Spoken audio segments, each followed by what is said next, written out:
Again, the main character is a queen. He's a literal queen. Slay bitch. He slays. He literally worked his ass off. He was doing a segment about a disease. He ended up getting that disease. He was already sick himself. He had a cold, and he was taking cold medicine while still working the case, and did the segment for the case, and ended up collapsing at the end of the show. He literally collapsed, and I felt so bad for him.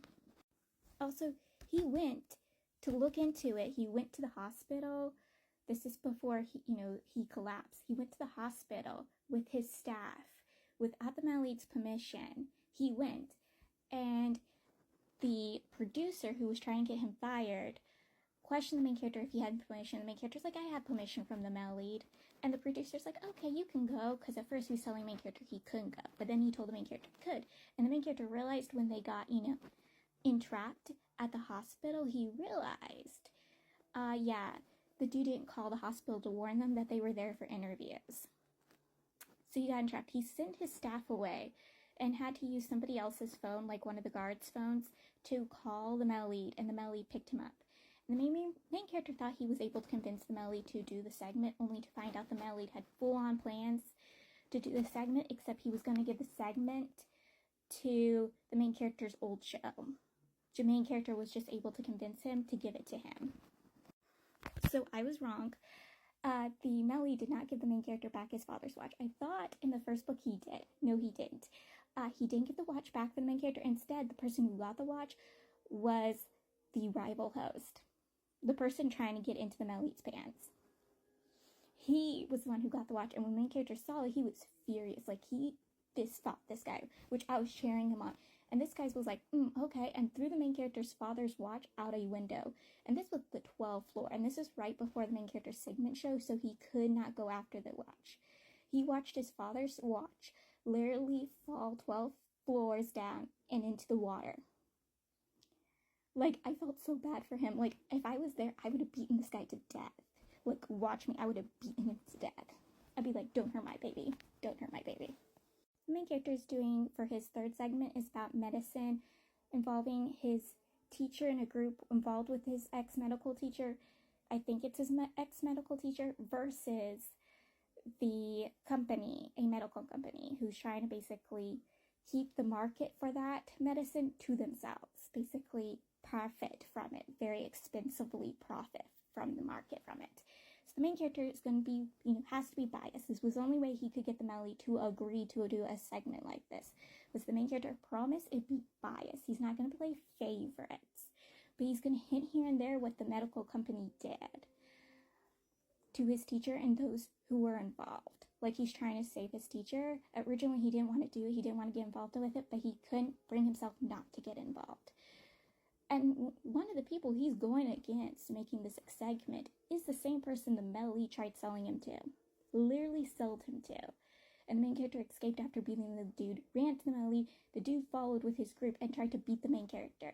Yeah, the male lead protected the main character, but whipped the living daylights out of the dude, main character for this dude. Like, it's horrible. And I'm cheering for the main character. I'm like, get his ass. Get his ass. So the host that was married to the hostess of the main character's old show, the main character gave him an idea. He didn't actually tell the guy he had to do it. He just gave the guy a chance, an idea of what to do to try to keep his position in the company, because the dude was like, oh, I can stay or I can't, because he was thinking he was going to win because they were having a competition between him and the host rival. And the main character gave him an idea. Though the main character's like, you don't have to do it. You might get in trouble for it, but you're also really liked, so you might be saved if it does get out. Like, you will be protected, so it will be fine. So the guy does it. And it was a fine first. But then he did get caught and, fired. But he was made look like he was resigned. And, like, this dude was, again, one of the male lead's lovers. Even though he was married to a woman, he was still fooling around with the male lead. Even had a kid with this woman, he was still fooling around with the male lead. And, he was really upset. And he went to his wife about what happened. Then the wife went to the producer, and the producer went around trying to make a scene, which the male lead put his foot down because he knew it was going to cause problems. Called his ex-lover into his office and told the ex-lover to back off. And like the ex-lover even went to the main character. He was upset. He even questioned the main character when he had gone to the male lead a few, last book. He had gone to the male lead, pleading to the male lead to help him, and the male lead's like, no. The dude had noticed someone was there. Even the male lead told the person to come downstairs, and the main character left. He had questioned if it was the main character. So yeah, now the main character feels super guilty. You for giving that guy the idea. And the guy got into a car accident. He literally got into a car accident. Like, this whole situation's not going for him. Like, he is having a terrible time. And the main character just feels more and more kind of guilty for the dude. Like, he's also like, yeah, like, this sooner or later was gonna happen. But, like, it's just terrible. So there's this nurse I felt terrible for. So she's an old classmate of the main character. She's been helping the main character get into the hospital. She's the one who's been helping the main character collect information. She's the one who gave the main character the idea for his third segment. And it just feels like the main character's wearing her on because he knows she has feelings for him. She's even confessed to them back when they were classmates. And it's still obvious that she wants something from him. She has stated that he's the only man she's going to marry. And his teacher, his uncle, who was, a friend of his father, literally tells him, hey, settle down with her, be with her. And the main character's like, no, he has her go with interviews with him. And this poor girl sometimes thinks they're going to be dates only to find out they're interviews. And I just feel bad for her, and I feel way worse for her when the main character kisses her. Technically, he didn't kiss her. He had leaned down, and she kissed him. And then he gave her the cold shoulder over it. And I just feel bad for this old agent. Yeah, she shouldn't have kissed him without his permission, but, like, also the fact that, like, this dude is literally, leading this poor girl on. Like, he even goes, oh, I'm straight, maybe I'll move on with her maybe after the male lead. And I'm like, So they break up, like, their contract ends, and it was messy. Like, they're fist fighting. The main character stabs him with glass. The main character breaks the window that he kept seeing himself in. He literally breaks the window mirror. And they got into a fast fight, and the main character literally stabbed him with one of the pieces of glasses while the male lead was literally choking him out. And I was sitting there going, oh my god. They're both toxic. They're just terrible. Like, I'm sitting there going, no, stop. I knew it was coming. I just knew it was coming, and I was, like, freaking out, and then the scene came, and I was like, oh.